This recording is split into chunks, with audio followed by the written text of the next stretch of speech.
Paskutinė dokumentinio filmo kelionė per Lietuvą filmavimo diena. Britų šokėjas, menininkas, aktorius ir žurnalistas Davidas Ellisas aptarinėja Vilniaus Tymo turgelio ypatumus.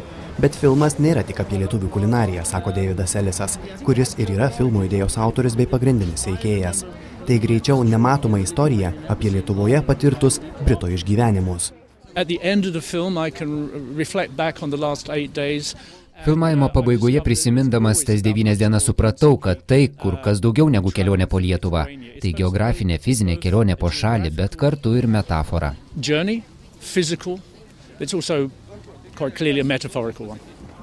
Brito ir lietuvių kūrybinės grupės bendras produktas, kurio kūrimą remia ir kultūros ministerija, nufilmuotas neįtikėtinai greitai, per 9 dienas. Sunkiausia ir buvo tas, kad truko laiko. Norėtųsi, kad šitą filmą, kad mes nebėgtumėm taip, o tiesiog daug ilgiau turėtumėm laiko filmuoti jį. Nes kartais būdavo, kad ką galima padaryti per 3-4 dienas, tai mes supresuodavom į 1 dieną. Va čia to laiko trūkumas turbūt ir didžiausias sunkumas buvo.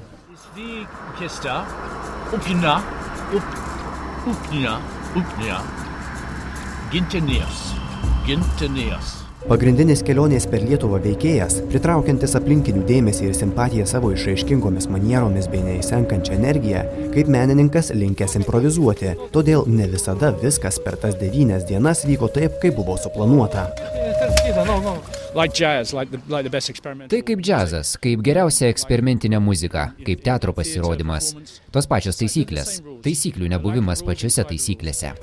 Taisyklių nebuvimas pačiose taisyklėse Davidą Ellisą ir atvedė į Lietuvą. Kai visi jau pažįstami atsivėrus sienoms nusprendė pamatyti rytus, apsiribodami Berlynu ir Praha, Davidas nusprendė neplaukti pasroviui.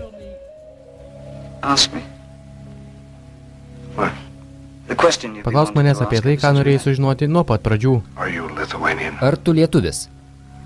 Aš atvykau iš Anglijos. Būtent 1976 filmas su Davidu Boviu apie ateivį iš kitos planetos, kurio klausė, ar jis lietuvis, ir sukėlė Brito smalsumą, galiausiai virtusį dokumentiniu filmu. Norą aplankyti šalį dar labiau pakurstė dabar jau 80 metų senumo Cole Porterio daina "Darykime tai, įsimylėkime". Dainos žodžiai byloja, kad ir lietuviai įsimyli bei mylisi.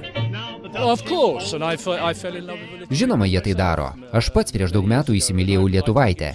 Meilė visada buvo, tai absoliuti tiesa. Dokumentinio filmo Kelionė per Lietuvą premjera įvyks kitų metų kovą Lietuvoje. Kūrybinė grupė neabejoja, kad vėliau juostą pasieks ir Didžiąją Britaniją. Reporteris Rimantas Vančys.